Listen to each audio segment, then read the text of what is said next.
Heading into late summer and early fall, there will likely be schools opening throughout the United States, people attending events related to the election, and the possibility of things like attendance at football games or large demonstrations. Any kind of gathering like this risks spreading the virus that causes COVID-19.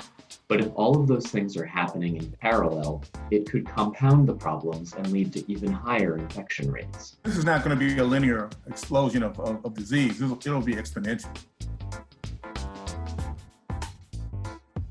Experts say that it should be possible to enable certain mass gatherings, particularly schools. But first, an area needs to have its transmission rates low enough, the ability to quickly process diagnostic tests, and a plan for what happens if infections continue to rise.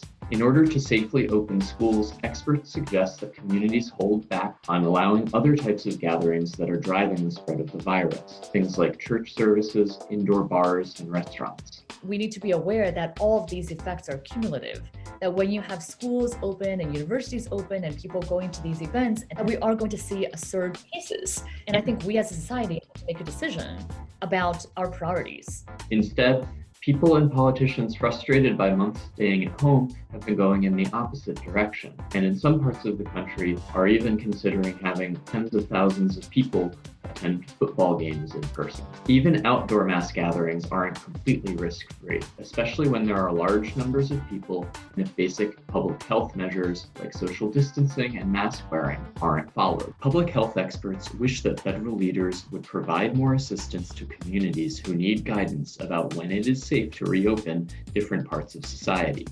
Communities also need more resources to improve the pace of testing and help their schools afford things they will need to reopen, like protective equipment.